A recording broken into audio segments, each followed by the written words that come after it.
Waalaikumsalam, selamat masuk. Ayo duduk. Selamat apa ini ya? Ini udah siang apa udah masih pagi?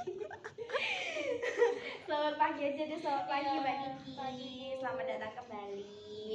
Gimana perasaannya akhir-akhir ini? Lebih ke seneng sih Bu, sekarang udah lega. Oke.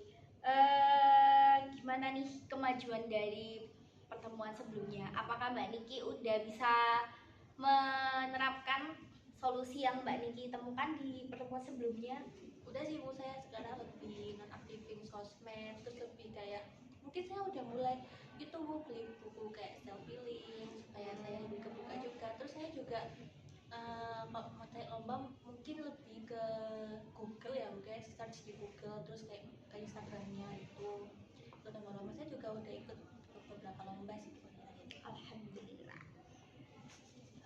Seminggu ini Mbak Niki apakah kayak masih ada perasaan-perasaan yang masih kayak rendah diri gitu atau udah benar-benar hilang sepenuhnya? Kalau ada tuh ada, tapi kayak cuma sekilas kayak set gitu aja terus udah hilang. Karena saya langsung mikir kayak udah lah nggak usah dipikirin, toh kamu juga udah berusaha gitu. Cuma dikit, mungkin setengah persen gitu. Oh, udah hebat banget sih. Mbak Niki masih ikut lomba-lomba poster aja atau udah ikut coba bidang yang lain? Saya ikut yang lain juga sih, selain poster saya juga ikut lomba esai juga, terus ikut desain logo-logo juga, itu sih Bu. Wow, bagus sekali ya perkembangannya Mbak Niki ternyata. Rata-rata Mbak Niki lombanya individu atau kelompok?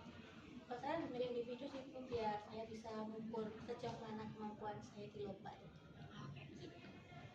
Terus responnya orang-orang sekitarnya Mbak Niki melihat perubahannya Mbak Niki yang lebih baik kayak gimana? Mereka senang banget sih Bu, apalagi orang tua saya tuh lebih kayak hari ini lomba apa nak gitu, gimana juara nggak, kalau juara bilang aduh ya kita keluar ya, kita makan gitu. Kalau sama teman lebih ke kayak wih keren lomba, kita jalan-jalan gitu. Jadi kayak mendukung banget sih, itu yang bikin saya akhirnya kalau ada perasaan dari diri tuh saya cepet-cepet pulang, karena yang terakhir itu nggak cuma saya aja, tapi sekitar saya juga. Oke. Jadi Mbak Niki ini berarti intinya masih butuh kayak dukungan sosial dari orang-orang terdekat kayak gitu ya. Tapi menurut Mbak Niki dukungan dari siapa yang paling berperan dalam prosesnya Mbak Niki? Orang tua sih Bu, soalnya kan dalam setiap hari itu saya juga lihat mereka itu berjuang bagaimana untuk uang sekolah saya, terus masa dengan perjuangan mereka saya harus menyia-nyiakan kesempatan itu, ya nggak mungkin. Jadi orang tua tuh kayak support system terbesar untuk itu. Oke, untuk tujuan konseling yang pertemuan kedua ini kita nggak akan bahas masalahnya Mbak Niki untuk cari solusi lagi ya. Di sini kita akan mereview kembali atau cuma sekedar melihat perkembangannya Mbak Niki aja itu ya. Kira-kira Mbak Niki di pertemuan yang kali ini bisa hadir di sini berapa menit? Sama kayak kemarin nggak apa-apa sih Bu. Tapi kayaknya di sesi yang kali ini lebih singkat ya. Mungkin kita tetapin dulu aja selama 30 menit gitu ya. Nanti kalau misalnya selesainya agak cepat juga nggak apa-apa, kita akhiri gitu ya. Oke, karena Mbak Niki sebelumnya udah mereview perkembangan selama 1 minggu ini, mungkin saya juga akan tanya kembali kira-kira apakah Mbak Niki masih ada perasaan-perasaan yang mengganjal, mungkin beda dari ke yang kemarin masalahnya, atau udah lumayan lega? Lumayan lega sih Bu, udah nggak terlalu mikirin yang berat-berat juga. Oke, kalau gitu sekarang ngapain? Kalau gitu sejauh ini apakah Mbak Niki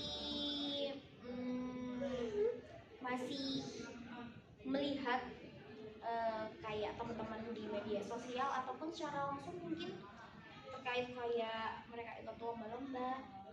Kalau saya sekarang udah kayak lebih bisa menerima teman saya itu juga ikut lomba. Jadi mungkin kalau dulu saya tuh mikirnya saingan, tapi sekarang saya mikirnya lebih ke kayak motivasi, kayak teman belajar juga gitu. Saya juga sharing, terus aku udah ikut lomba ini loh, terus dia juga nyata dia lebih terbuka, kayak ya udah yuk kita belajar bareng, kita lomba bareng aja, kalau ada yang bisa berkelompok atau mungkin kalau kamu ikut lomba yang susah mungkin aku bisa bantu gitu sih.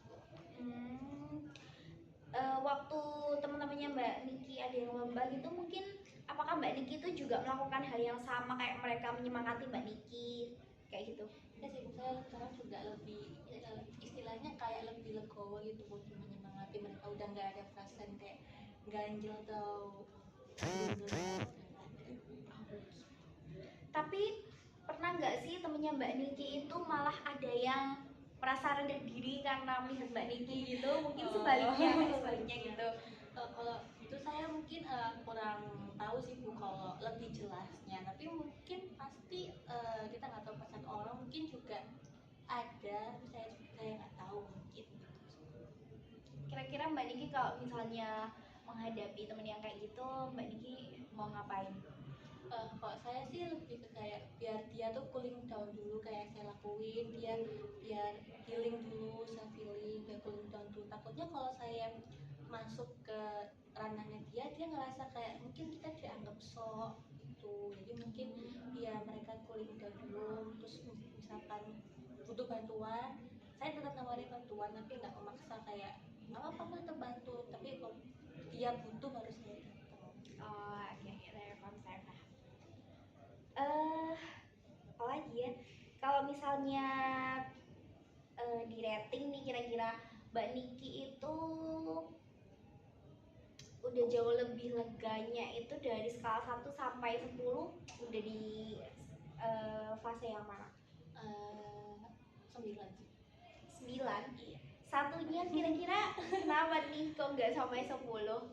Gimana ya, karena kalau 10 tuh mungkin masih terlalu, saya masih banyak, belum terlalu banyak mencoba banyak hal, jadi mungkin ratingnya masih di 9 dulu sih, karena mungkin masih ada kalanya saya itu kayak kepikiran kayak aku bisa nggak ya gitu, tapi udah cepet-cepet saya hilangkan itu sih, jadi masih 9.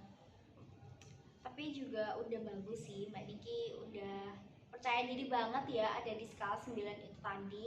Mungkin emang 1%-nya kan kita masih belum tahu juga kendala-kendala yang akan datang kayak gimana nanti, tapi kalau misalnya masih ada kendala-kendala, Mbak Niki bisa kembali ke sini lagi, kita akan konseling lagi, kita akan ngobrol-ngobrol.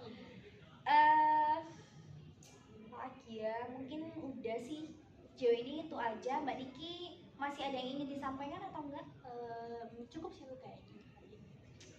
Oke, kalau gitu bisa kita akhiri aja ya. Tapi sebelum kita akhiri, saya mengucapkan banyak banget terima kasih sama Mbak Niki karena udah mau ngobrol sama saya, dan Mbak Niki juga udah mau terbuka sama saya juga, sampai akhirnya Mbak Niki bisa menemukan solusi atas permasalahannya Mbak Niki. Dan mungkin ketika saya melakukan proses konseling sama 2 pertemuan ini, saya masih agak belibet ngomongnya, mungkin sulit dipahami juga, saya minta maaf sebesar-besarnya. Dan saya harap Mbak Niki bisa menerapkan solusi yang Mbak Niki punya untuk kehidupan sehari-hari biar jadi lebih baik aja. Saya juga terima kasih sama Ibu sudah mendengarkan saya di pertemuan ini dan bisa mengarahkan saya ke yang lebih baik lagi. Sama-sama, terima kasih banyak juga ya. Mbak Niki bisa silakan kembali ke kelas atau masih di sini juga boleh. Jadi saya kembali ya.